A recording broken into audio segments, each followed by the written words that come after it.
विद्यार्थी मित्रांनो नमस्कार. आर सी पटेल सेकंडरी आश्रम स्कूल निमझरीच्या या ग्रुपमध्ये आपलं स्वागत आहे. आज आपण आपल्या ऑनलाईन स्टडीमध्ये इंग्रजी या विषयातल्या लँग्वेज स्टडी या विषयातल्या एका घटकावर आपण विचार करणार आहोत. You know language study section is for 10 marks and it is easy to obtain 10 marks out of 10 is so pay attention carefully. Let's learn about the activity writing the related words. Look at the screen. बघा त्या स्क्रीनवर आपण related words या ॲक्टिव्हिटीचे काही उदाहरणं दिलेले आहेत. तुमच्या समोर दोन उदाहरणं आहेत. पहिलं उदाहरण आहे फ्लावर आणि दुसरं उदाहरण आहे स्टुडंट. आता हा जो फ्लावर आहे या फ्लावरच्या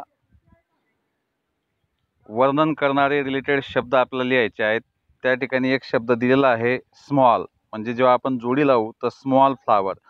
फ्लावर या शब्दाला डिस्क्राईब करणारे शब्द आपल्याला या ठिकाणी घ्यायचे आहेत.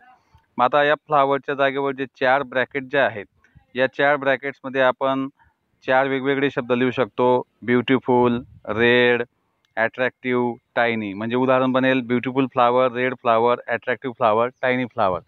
आपल्याला एक काळजी घ्यायची आहे, चौकटमध्ये दिलेला जो शब्द तो जर नाऊन असेल तर वेगवेगळ्या ब्रॅकेट्समधले शब्द हे आपले ॲडजेक्टिव्ह असले पाहिजेत, आणि चौकटीतला शब्द जर व्हर्ब असेल तर वेगवेगळ्या ब्रॅकेट्समध्ये आपल्याला 4 ॲडव्हर्ब्स लिहायचे आहेत. जो एक दिलेला उदाहरण आहे ते उदाहरण आपल्या माहितीसाठी दिलेलं असतं. उरलेले 4 रकाने आपल्याला भरायचे असतात. लिहिताना आपल्या स्पेलिंगमध्ये मिस्टेक होता कामा नये. आपण पहिलं उदाहरण तुम्हाला मी सोडवून दाखवलं आहे. जसं फ्लावरचं एक स्मॉल नमुना उदाहरण दिलेलं आहे, उत्तर दिलेलं आहे. तर आपण beautiful flower, red, attractive, tiny यासारखे रिलेटेड वर्ड्स आपण त्या ठिकाणी लिहू शकतो. आता दुसरं उदाहरण आपल्यासमोर दिलेलं आहे स्टुडंट. तर स्टुडंटसाठी एक नमुना उत्तर दिलेलं आहे इंटेलिजंट. आपण त्या ठिकाणी स्टुडंट लक्षात आल्यावर आपल्याला कोणकोणते शब्द आठवतात ते आठवण्याचा प्रयत्न करा. अनेक शब्द आठवतील, त्याच्यातले मोजके आणि सोपे जे आपल्याला लिहिता येऊ शकतील असे शब्द आपण लिहिण्याचा प्रयत्न करायचा. आता त्या ठिकाणी तुम्ही क्लेव्हर लिहू शकता, स्मार्ट लिहू शकता, ओबेडियंट लिहू शकता, हार्ड वर्किंग लिहू शकता, शार्प लिहू शकता. यासारखे शब्द आपण त्या ठिकाणी वर्णनासाठी वापरायचे आहेत, रिलेटेड वर्ड्स म्हणून वापरायचे आहेत.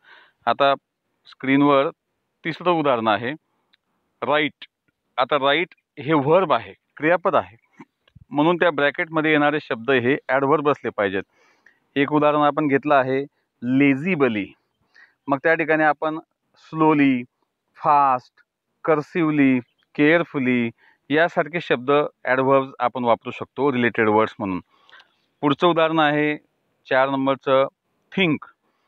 थिंक हे सुद्धा क्रियापद आहे, व्हर्ब आहे. एक नमुना उत्तर दिलेला आहे क्रिटिकली.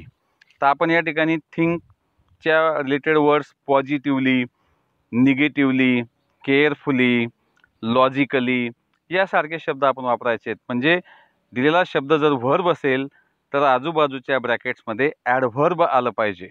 आणि आता एक शेवटचं उदाहरण आहे ट्रीटमेंट. ट्रीटमेंट हे नाऊन आहे. मग आता ट्रीटमेंटसाठी आपण एक तिथं उदाहरण दिलेलं आहे क्रिटिकल. आता त्या ठिकाणी आपण quick, nice, kind, bad, good यासारखे शब्द रिलेटेड वर्ड्स म्हणून लिहू शकतो. मित्रांनो, तुमच्या माहितीसाठी आपण या ठिकाणी स्क्रीनवर पाहत आहोत. Remember, if the given word is noun use adjectives to describe the word. बघा त्या ब्रॅकेटमध्ये दिलेला शब्द हा नाऊन आहे आणि त्याच्या आजूबाजूला 4ही शब्द हे ॲडजेक्टिव्ह आहेत. दुसऱ्या याच्यात if the given word is verb use adverbs to describe it. आता या ठिकाणी मध्ये व्हर्ब आहे म्हणजे क्रियापद आहे, तर त्याच्या आजूबाजूला आपल्याला ॲडव्हर्ब म्हणजे क्रियाविशेषण द्यायचे आहेत. या प्रकारे आपल्याला रिलेटेड वर्ड्स ही ॲक्टिव्हिटी पूर्ण करायची आहे. Best of luck. थँक्यू.